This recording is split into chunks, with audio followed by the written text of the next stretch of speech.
Music and Booze with Mo is co-produced and distributed by Nitty Grits, the media division of the National Food and Beverage Foundation, changing the world one taste at a time.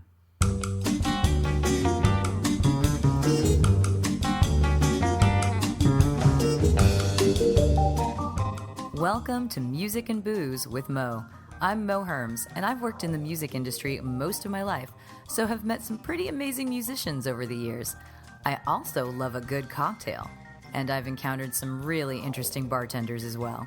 It seems that there's a lot of crossover, so when I can, I like to talk to musicians and bartenders about music and booze. Join us at the bar, won't you?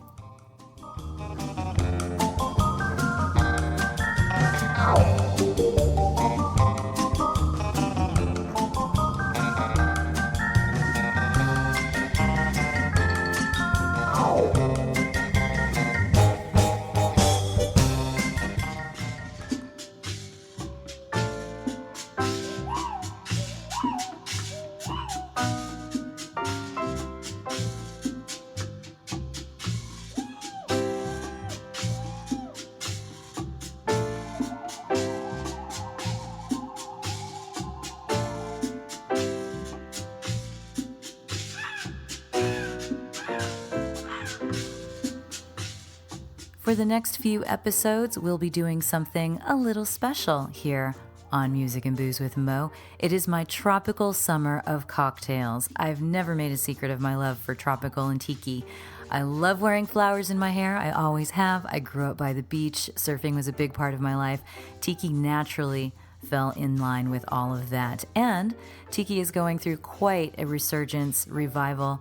There are many, many things going on in the tiki world and the tropical world, so I took it upon myself to talk to various friends and colleagues and new friends about their lives in the tiki world, and it's been tons of fun talking to these folks about their tropical creations and such.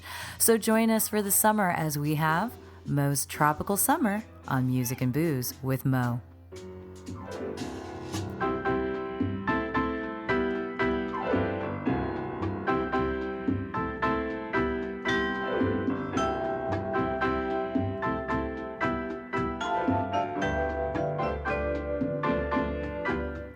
Music and Booze with Mo is brought to you in part by Barkeeper, a head shop for cocktail lovers located in the Sunset Junction area of Silver Lake. Stop by for barware, vintage glassware, a carefully curated selection of spirits, and one of the most impressive collections of bitters anywhere. That's Barkeeper in Los Angeles. Check them out online at barkeepersilverlake.com, or better yet, just head on down to the store.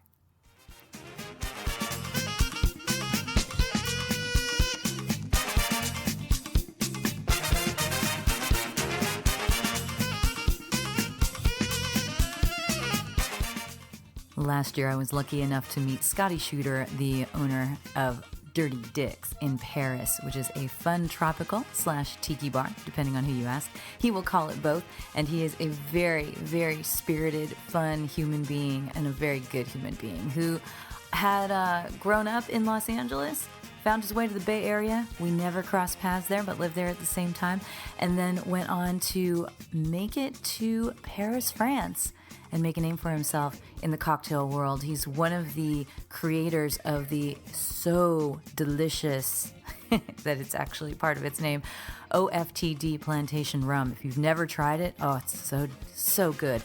And we sat around in New Orleans last year at the Carousel Bar in the Hotel Montillon talking about all kinds of things like, I don't know, music, live bands, tropical stuff, traveling the world, a lot of talk about weed. So tune in if you want to hear more, and you know you do.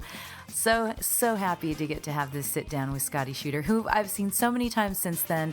It started a friendship, and I'm super happy about that. Really good guy. Enjoy this one because it's real darn sweet, and man, don't be afraid of the F-bombs.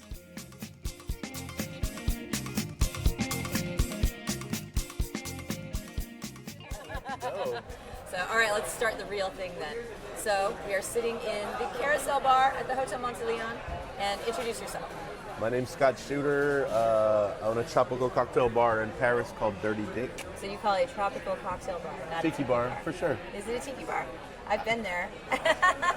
I mean, I think of it as a tiki bar. It is. It's a collective of our family. Everyone who's worked there since we've opened and who continue to work for us. We work as a family. It's our representation of what we'd like to keep the tiki culture going. It's our contribution to keeping it alive and what we perceive, to do what we, Have you always been a tiki guy? How did you fall into the tiki side of cocktails? I actually fell into tiki. I have to say, like, for those of you who can't see, Scotty has a tattoo. Sorry, I'm saying Scotty, that's my friend. I have a friend I grew up with. You have a tattoo, like a teardrop tattoo, but it's a pineapple. Yes. Which is so dope. Because we murder pineapples by the day, we really do. We kill a lot of pineapples every single day. It's insane. It should be a crime in some countries. But again, I'm sorry. I did interrupt. I had to point out just how tiki as fuck you are. But yeah, how did you fall into the tiki side of things? The very first time that I can remember that, apparently, like when I was 2, my parents lived in Las Vegas, and I used to run around the. Is it Trader Sam's? Or is it Trader Vic's that was there at the time? Yeah, it was Trader And they would drink, and even my grandparents. So maybe it goes back to when I was in the womb. I'm not sure. Right? But when I remember it, I was in Las Vegas actually, and a bar called Frankie's Tiki Lounge had just opened. So I went to my brother's house, and I seen these crazy vessels, and I'm like, that's really fucking cool. What is that? He's like, oh, this is a tiki mug. And I'm like, okay. And they're like, yeah, you put cocktails in this, I'm like, what? I want to go check it out. Let's go to this bar. Yeah. So I don't know if you've been there before. Yeah. It's in the middle of the fucking desert, like super sunny. It's just this little like building that's dark with no windows on it. And as soon as I open the door, you go from the contrast of sunlight to complete darkness. And your eyes can't, like, for a few minutes, you can't really... You walk right into that tiki. You can. And then, so my eyes start, and I get these wafts of, tropical scents. Also, funky, old beer and beer, but... The dive bar smell. Yeah. Mixed in with the tropical smell. It is, you are allowed to smoke in there, too, so that's a little part of it. But so my eyes started to adjust, and I saw these crazy sculptures. There's a lot of shag stuff in there, and I was instantly intrigued, like what is this? What is going on here? I stepped to the bar. I ordered a zombie, and I think I had maybe 2, and I was just blown away. And I wanted to know more about what this is, so I started the research, and of course, Mr. Jeff Beachumberry's books. I started reading that, and I got Sven Kirsten's book of Tiki. And then I just became just obsessed, and I'm, reading up as much as I can online and just histories, and it comes from really close to where I'm from, actually, the Mojave Desert. So I felt a certain connection that way too, like a spiritual connection. And then I really wanted to open up a tropical cocktail bar in Paris and be able to do, like Don said, we'll bring the tropics to you. Yeah. Well, the whole idea with Tiki is escapism, yeah, fantasy, exactly. all of that. So, even though he opened the first one in Hollywood, which is the capital of escapism and fantasy, and is also a beach town, it's funny that was the thing. It was like, come into this tropical hideaway and get away from it all. So everybody needs escapism right? all the time. Yeah, and in fact, that's what a bar is anyway. I mean, the bar is, it should be, it's a place where you can go away and it's your home away from home, or just to take a break from your work or your family or wherever you need to get away and kind of put yourself in a different environment for a little while where you can feel welcome and comfortable. That's what a bar to me is. And the trappings all change, right? Well, and in Tiki too, I mean, you're in there, a lot of people who've never been, they're trying these exotic flavors, very strong rum cocktails. Yeah. And just, immerse, and you have these crazy statues or paintings, the lights are low.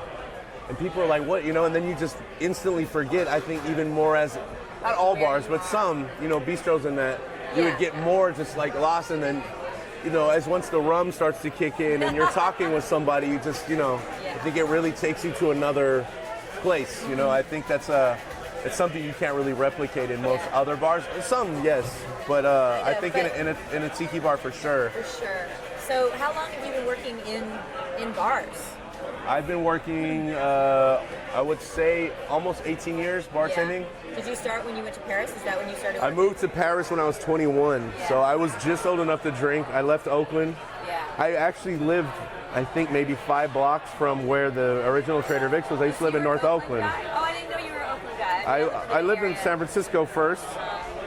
I had a dog. I was in love. We couldn't keep the apartment. All the prices went up, and they still are to this day. I mean, we're 19 years later. I lived in the Bay Area from 1987 to 2001. Okay. And then from 2011 to 2014. So I've seen those changes. I was there 95 to 90, then to 98. So we were there at the same time. I was living in the East Bay. I moved over because we couldn't get a house. We moved to North Oakland. We stayed there for a while. Yeah. 53rd and San Pablo. Yeah, So it's basically Emeryville. Yeah, which is crazy. I probably walked past it a gang of times. It's by the Oaks, I think, right? They've redone it apparently. I haven't been. I thought it was just a big empty lot where it was. No, I think it reopened. I'm not So sure. anyway, you wound up going to Paris. I got my girlfriend pregnant.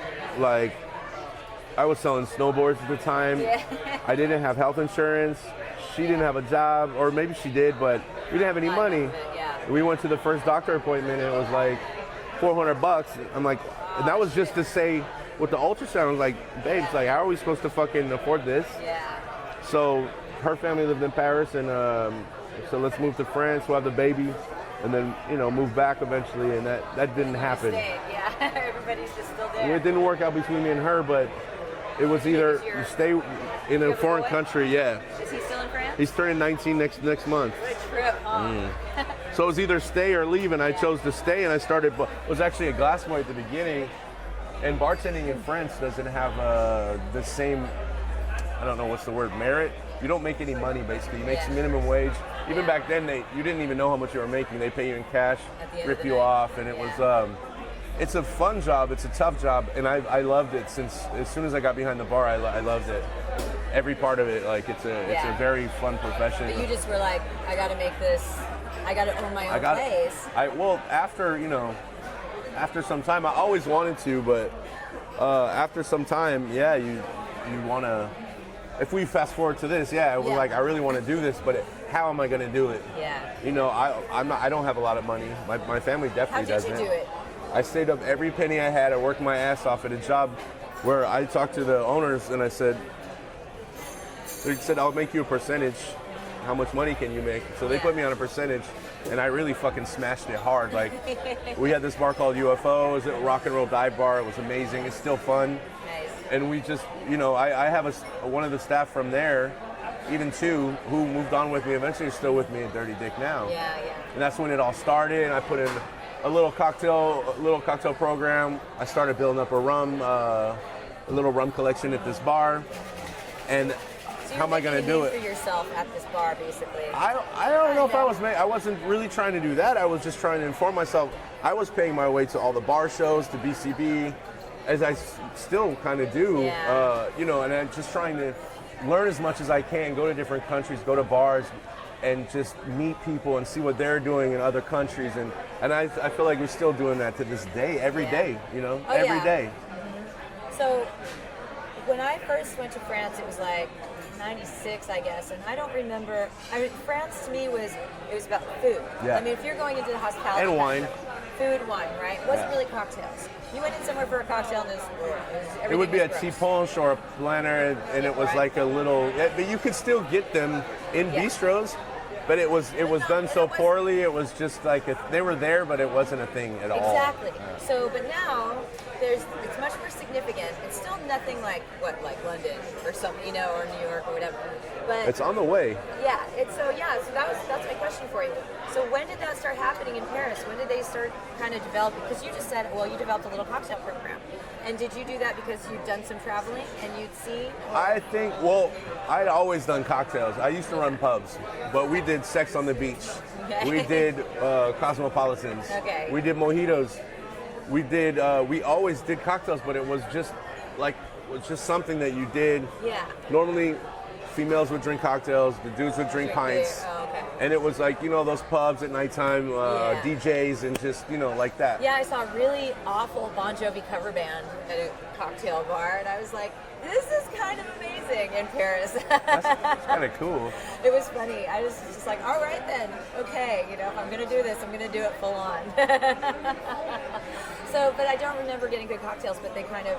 So apparently, like, I obviously didn't have money to do that, but you could always, at all the palaces and 5-star hotels, you could always get cocktails. You go to the Ritz and you can get good cocktails. You could get good cocktails. The Conservatory, which I also didn't know about before, they've been doing it. I think they're really the first ones in Paris, besides the hotels. I mean, I'm not sure how many years. I want to say 40 or 50, but don't quote me on that. But it's very old school, and it was a family thing. Oh, wow, Joseph from Maybell had studied there, worked there, and a lot of other people went on there to own their own bars after working in this place. All right. So But then for me, the one that I knew and most people did was ECC, Experimental Cocktail Club. Experimental Cocktail Club, which I didn't get to go to. That's where I met Karina from Candelaria and a lot of other bartenders. And then, because now there's a nice little scene. Yeah, totally. Nice little scene. And most of those people have opened up their own bars as well. Yeah. So you're a part of this nice little scene, which is really very cool. Very cool. And how did what is Dirty Dick?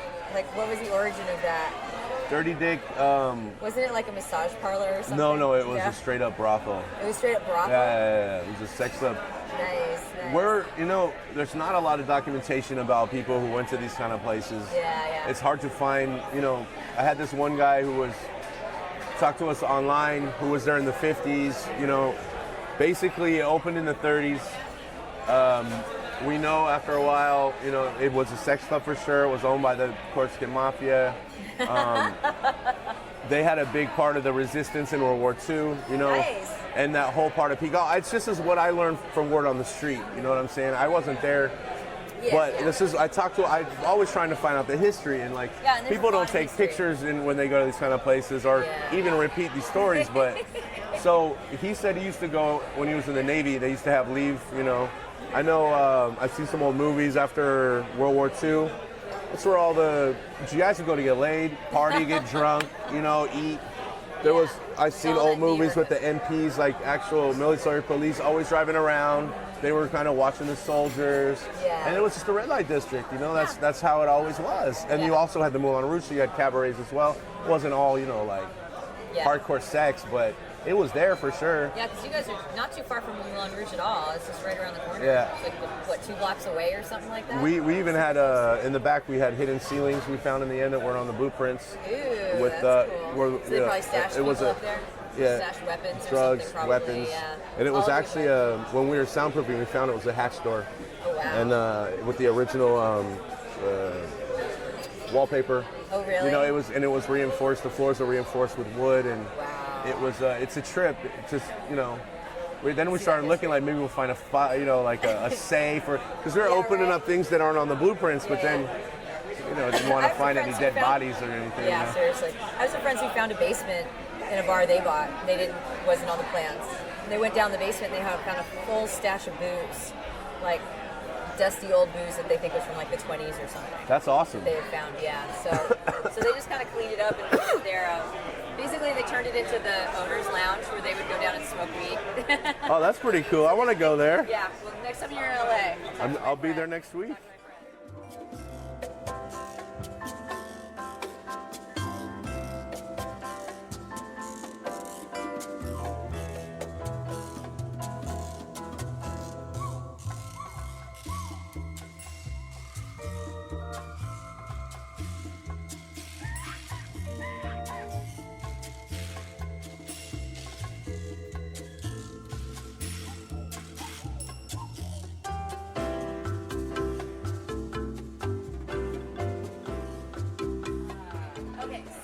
cocktails. OFTD. We would be remiss if we did not discuss your role in OFTD. So, as you have enlightened Paris, one of many people currently who are enlightening Paris on great cocktails and everything, you're also part of Plantation's OFTD rum. Yeah. So how did you get involved in that? That was I was world travels and meeting everyone? No, I mean I don't. You know, that's a great question. It's great to be a part of it. Alexander Gabriel, you know, is a hero of mine. He's an amazing guy. He works magic for me. Plantation rum and all those other products. Yeah, Plantation's fantastic. I mean, in the triple sec, in the Citadel gin, and all the cognacs. I mean, it's good stuff. I started when I found those products. I was at UFO, and I was, as a lot of people, you know, instantly. It works great in cocktails. So I kind of always was a big fan. I was always supporting them. It's not like even when we opened Dirty Dick, we were using them in a lot of cocktails, and not because we were paid to do that or we were on a contract. No, because it's good stuff. And at Dirty Dick, you know, we don't have contracts with anybody. We serve what the fuck we want to serve. But I had met Alexander on various occasions in Cognac and in Paris, and he asked if I'd like to be a part of this secret formulation. Not revival, or you know, it was just this secret brotherhood to make a new rum that's an old rum that can stand up in old tiki drinks. Yeah. And it's fantastic in tiki drinks. And because you taste it, it adds so much. I mean, that's what it's fantastic, period. When we all met together, I mean, this is the road we were going for. Obviously, I mean, you can see the crew that he picked. Who do you pick? It's you, it's Mark Tate, and the Bumps on there too, right? Of course. Beachbum Berry's in there. Paul McFadden. Alexander Gabriel, David Wondrich. David Wondrich, that's right. There's like 7, yeah. I think, is part of that. Was Paul McGee in there too? Paul McGee, of course, from Lost Lake and Milk Bar. Yeah, I was going to say, so that might be everybody. So that's a roster of rum superstars right there. People who really, really know their rum. So of course it came out amazing. How fun was that? It was a trip, you know. We're up for Best New Spirit here at Where It Tails right now. Yeah. That's on Saturday. It would be cool to win, but it's funny even if we don't, it's all good. But it was actually conceived a block away from here in Arnold's. Oh, really? Arnold's restaurant. The first tasting, he rented out a private room, and we were in there all day. Yeah. We got to try all the old rums from, you know, Ray Nephew 17, old Lemon Hearts, a lot of old Barbados, and just like it was a tasting of a lifetime, you know. Oh, I bet. And that's how it started. And we were all around a big table, tasting, and then we started to blend a little bit and look where, you know, what vision, which way we wanted to go, and we were all pretty close on the same page, which was strange to have that many people together, kind of really on the same wave. Yeah. I mean, it's so good. So, how long did that take for you guys to do? Because everyone lives all over the world. We met up there. We met up in Cognac, and then after the direction, you know. Alexander Gabriel, he's the magician, and he put together more samples of which we wanted to go.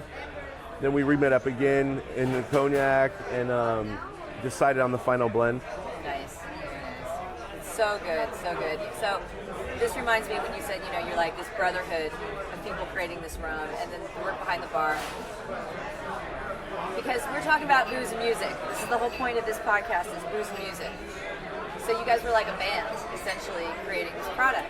And I come across that again and again. When I started doing this, I thought, well, I've met so many musicians who work behind the bar, or who own bars, or guys who work behind the bars. It is a trip, right? Or music, art in general, yeah. It's that collaborative effort that creates something 100% for the world, right? Yes. So something else that comes up is like making your cocktail program. You also said that you and the guys that work at your bar, that they've been with you more or less from the beginning. So you guys some are of them, yeah. Too.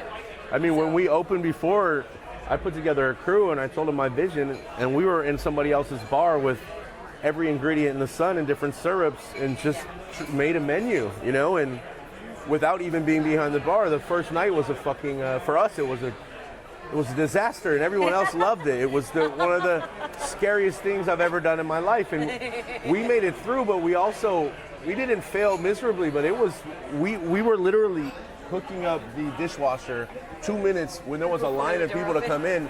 We hadn't even put the booze in the rack yet, or made one drink behind this bar before the place got fucking ram-fucked with people. And we had the zombie with each ingredient, and you had to put each one in the shaker, you know, and of course, slept about an hour, went in, and we changed, you know, and then day by day, you know, okay, pre-batch this, blend this, blend that, and, you know, and we still are doing that to this day. I'm not kidding, like, we're trying to make, you know, we're still doing that. I love it. So you've got a band, but you also... The Band of Misfits. Yeah, right, but you don't play music, do you? I'm actually a percussionist. I play djembe, conga, anything that's this percussion I like to play. I was like, I don't even know what that is. What is that? Djembe, it's a drum from Africa. Okay. And it's similar to conga, bongos. Fun. I used to, in San Francisco, I was in art school, sculpting, drawing, painting. So yeah, so you had that and everything. So you do percussion, but you know a lot of musicians too. Some, Is this your desert days? Is how you kind of crossed into? I know a lot of musicians, but I work in the music business. So I met the guys that you're probably thinking about in Paris actually, and it was weird. Guys? Yeah, Queens of the Stone Age. I mean, I met them in Paris. Well, that's the thing, is because that's right. It's the Dave Ketching connection, because everyone knows Dave Ketching. I think he's a beautiful person. He is a beautiful person. And a beautiful beard. And he has a beautiful wife too. Oh yeah, he's got it all. I mean, Rancho de la Luna, also beautiful studio, beautiful space. What a good person, right? So that's kind of, I've met him several times over the years through other friends. You know him. So I remember you saying like, oh yeah, I brought Queens to Broken Shaker, like in Miami. No, we fucking randomly ran into people because half of them were playing with Iggy Pop.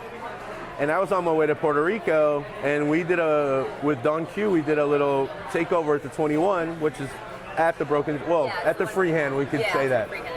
I just call it Broken Shaker, but they're obviously different businesses. Yeah. And I knew that they were playing with Iggy Pop the next day, but we were going to be gone. I was like, well, that fucking really sucks, but whatever. We finished our shift, literally 2 in the morning, walked down.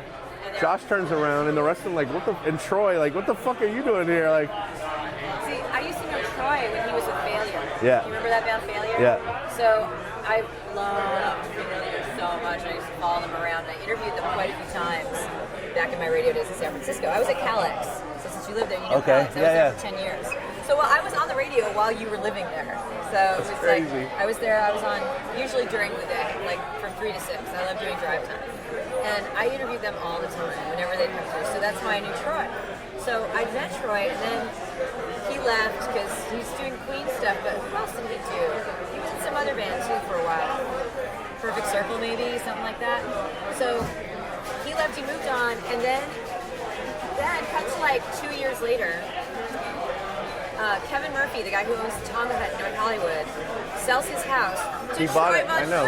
He sold it to Troy. I was going to tell you that story actually. I'm like, are you kidding me? He bought a Tiki Bar and he wanted to keep all the Tiki stuff.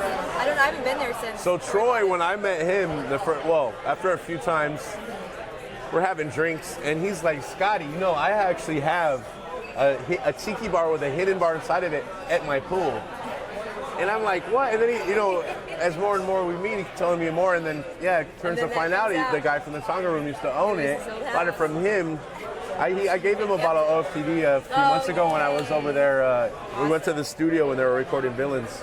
And I was like, take this, put it in your Tiki Bar. I want to go check it. He keeps saying, come. I want to go. Well, is he in town? Oh, no. They're on tour. They're in. Again? I can't keep track. Well, they're releasing Villains coming out on the 25th, and they're on world tour right now. Yeah. So here we go. Now we were able to throw in a plug for Queens of the Stone Age. Buy their new record.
to your bar. I was telling you I was super happy to go in, and we walked in, and my friend said, "What is this band? I know this band," and it was the Gun Club. I'd never be expecting to hear the Gun Club when I walk into any bar. Really, honestly, at this point, I used to DJ at the Burgundy Room in Hollywood, the old punk rock dive bar, right?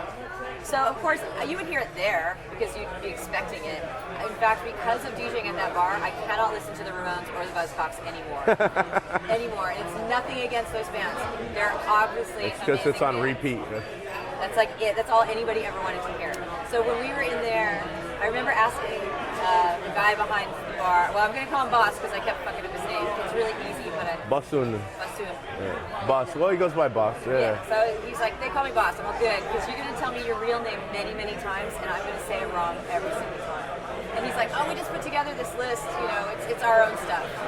And so, what is your music program there? What do you guys listen to in the bar? You know, we try to keep it obviously we play Exotica a lot, especially in the opening. Yeah. Old school rock and roll, rockabilly. Depending, you know, we kind of go with the vibe and when the people who are coming in, and we try to match it with that.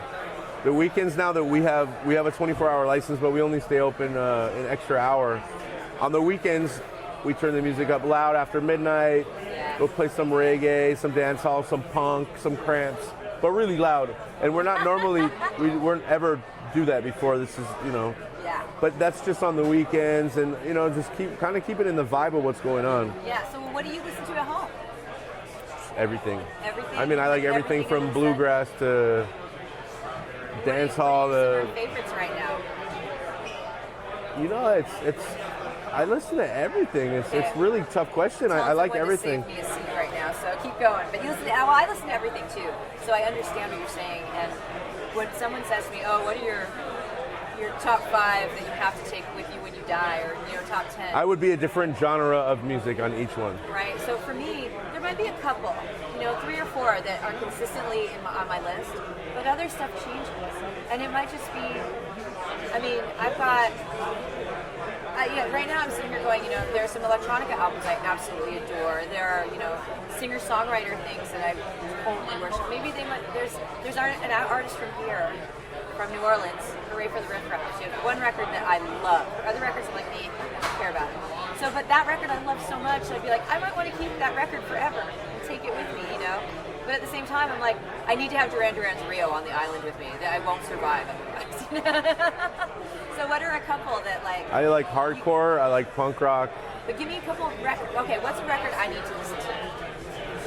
I know. You think I've heard everything, but maybe I haven't.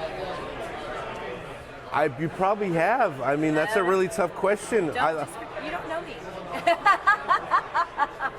Who blew me away? Let's talk about live. Let's do that instead of albums. Like, I was just at Fela Kuti's son, Seun Kuti, at his show in Paris. That was amazing. Well, you being a percussionist as well, that's got to be. Yeah. I was at Erykah Badu last week in Paris. I seen Guns N' Roses last week in Paris. Oh, my friend who's in Paris right now, she was at that show too. She has some connection to somebody. I mean, I grew up with them. I would have never bought a $100 ticket. Someone bought one for me, and I was fucking blown away. They played 3.5 fucking hours. It was dope. Yeah. Yeah. I was at a reggae. I was at Master Ace show a few weeks ago. I mean, I really like everything, and awesome. I'm glad that I'm still able to go out and see live music. My first concert. Funny story. My uncle worked for a radio station in Cleveland. Wow. This was in I would want to say 86 maybe. Yeah. And he set up the satellite for the live, whatever. Yeah. So it was Susan Vega. Wait, no. Who sang Black Velvet? Black Velvet? Oh, the Black Velvet. Yeah. Alana Miles. Okay, so she had the name of her band. Yeah. They opened, but it was actually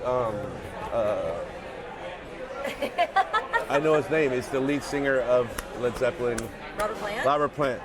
So we were backstage with Robert Plant. Oh, shut up. So I'm fucking, I think I'm 11, you know what I'm saying? And I'm standing there. This guy comes up, shirt unbuttoned all the way. And he comes up and this is before they start recording. Oh, this is Robert Plant. Oh, how you doing? I don't know who the fuck this guy is. All I knew is he smelled really, really bad. He smelled like rotten onions. He hadn't showered in a month. And I'm like, why? He doesn't even have his shirt up. He's so casual. So they do the interview. They put me on the air live, and they're like, we're here with the biggest star, WKA7, Scott Schuder. Hi. I'm like, hi, how you doing? They're like, so what's your favorite? You're at the Robert Plant show? No, what's your favorite song? And I'm like, they gave me the mic. I had one of those moments like, oh, fuck. And I turned white. What's my answer? What is your favorite song in 1986? You say like... I didn't know. I didn't know who the fuck this guy was. You don't know who that guy was? I said all of them. Oh. Great answer. And they kept going on with the interview. I like totally got myself. That could have ruined my whole career right there. That could have been it for me. I think that was the deciding factor in my life right there. That is a good.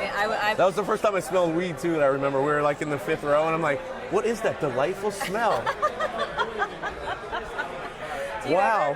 Have you ever incorporated like a THC syrup or anything into your? I mean, we've done it in personal ways. I would never bring that in any way by the bar just because it's so illegal. So yeah. If there's ever, I think it's. For yourself.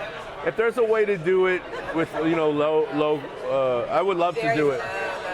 But for personal consumption, yeah. But it's not something that it's very illegal in France, so we would never want to do anything like that.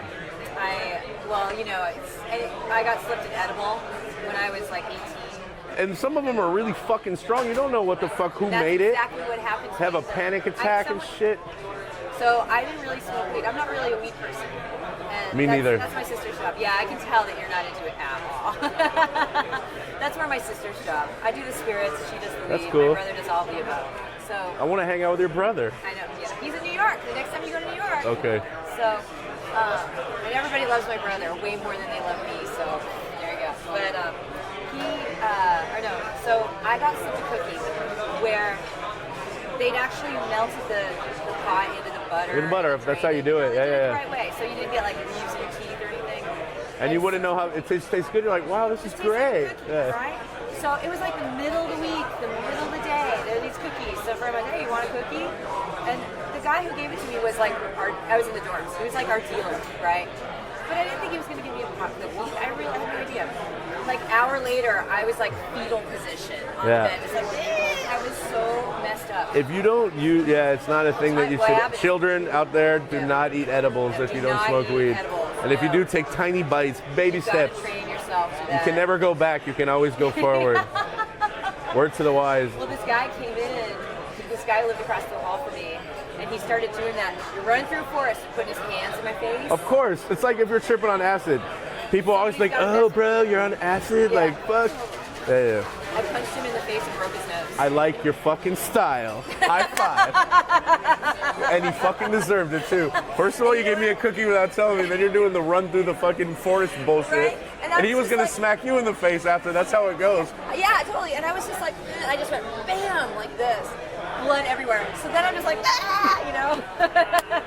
That's a horrible experience. Oh yeah. That's traumatizing even. I tell this story and it's so fun now because it was like 30 years ago. Oh, it's so traumatizing. So the next day though, I saw the guy and I was still jacked up the next day. It didn't last. No, you make a body high. Even like your pinkies are high, your feet are high. All your joints are high. He had like black eyes and all this stuff, and I'm all, I did that to you, and he goes, I deserved it. I'm like, you did deserve it. I'd have been like, yeah, punk, don't ever cross me again. I'll shank you next time with a spoon. All right, let's go back to shows. Let's talk about live music. What are some favorites? You just told me stuff you saw recently, but what are some favorite concerts that you've seen? One of my first favorite shows of all time was Cypress Hill. Just came out. I was 16. Beastie Boys. I got tickets. Beastie Boys were one of my favorite hip hop groups of all time. I've seen them like 7 times. They're so fucking good. Did you ever get to see Beastie Boys when they did the Punk Band? Yes. They did it in San Francisco when you were living there. They played at the bottom of the hill. We didn't. We were there. We went to the show, and somebody ran into us in a car, and the girl we were with said she broke her or hurt her back and sued the guy, and it was all bullshit. And that was a secret show, and you had to have a password. I was fucking there, and I didn't get in. Because my friend Peter took all the photographs at the bottom of the hill. I don't want to hear it. Well, no, he just took pictures at the bottom of the hill, so that's how I got to go. I was there and didn't get in. I can't remember the name of that punk band, but their side thing. But anyway, back to Cypress Hill and Beastie Boys. So we didn't know. All I knew was Beastie Boys. I had a set of football cards that I had bought a few years before when I was a paper boy. Yeah. And I had seen that they had went up 7 times in value. I think I took them to the store. I got like $140. It's a lot of money. Yeah. I bought a ticket for me and my girlfriend at the time. It just turned 16. Yeah.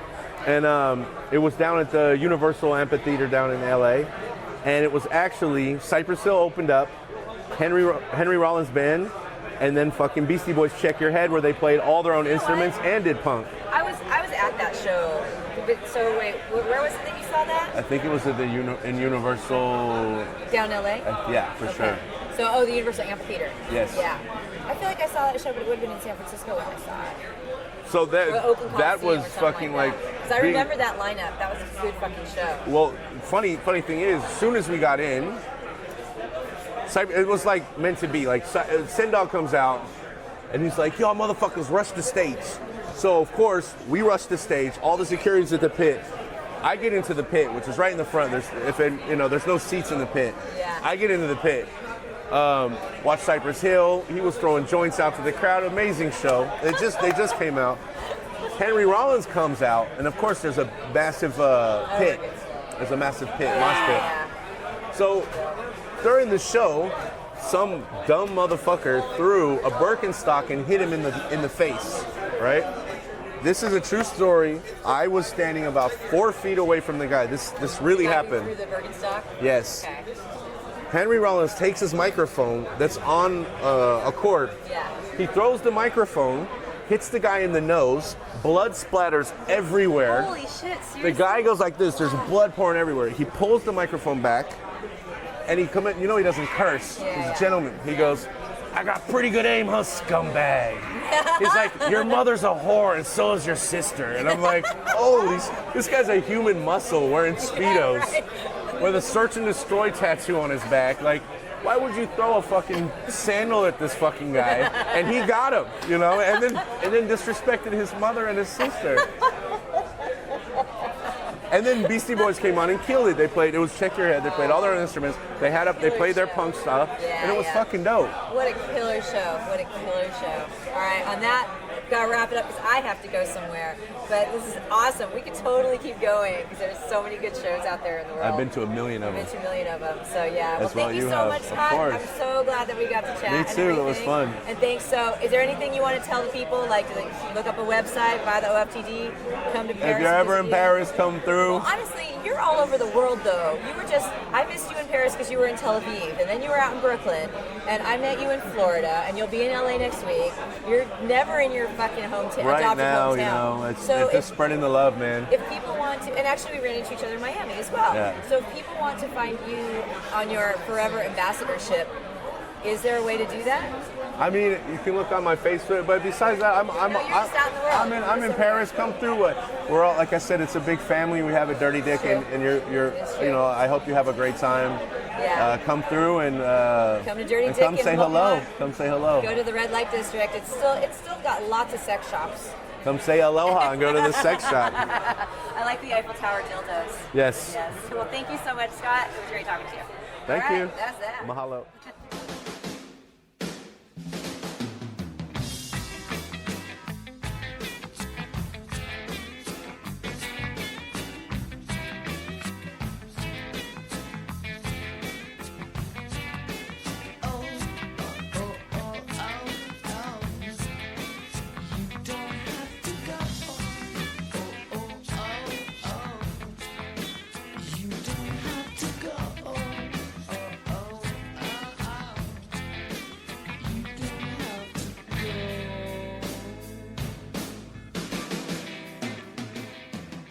Such thanks, merci, mahalo, etc. to Scotty Schuder for sitting down with me. We had such a fun time, and it's so great that we were able to become friends after doing that. Go to Paris. I mean, like, you need an excuse to go to Paris, but go to Paris and go to Dirty Dick. It's a great bar, tons of fun, and I went there last summer with a girlfriend of mine who doesn't drink. And my drinks are fantastic, but her drinks were even better. They made her wonderful alcohol-free concoctions, and her garnishes were out of this world. I swear that the guy behind the bar really had a secret life as a flower arranger or something. Anyway, Dirty Dick's, great time if you go to Paris. Scotty Schuder, he travels all over the world doing presentations, lectures, guest bartending stints. You can find him in LA all the time. So go check out the Dirty Dick Facebook page. They are also on Instagram, Dirty Dick Paris. So follow those things if you want to be up to date. And I will have Scotty's playlist on Spotify, and you can find that by going over to my Facebook page. Thanks again so much for that.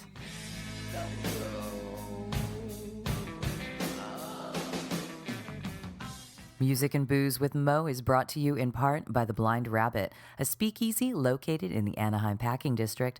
The Blind Rabbit has twice been given Best Mixology Awards by the OC Register, as well as several nominations for their innovative cocktail program. For more info and to make reservations, go to theblindrabbit.com. Thanks for tuning in to our barroom chats on Music and Booze with Mo. For more info about today's guests and our Spotify playlist, check out my Facebook page, Mo Herms. Please subscribe to the podcast and feel free to tell all your friends about it. Lower your expectations and join us at the bar. Till next time, cheers.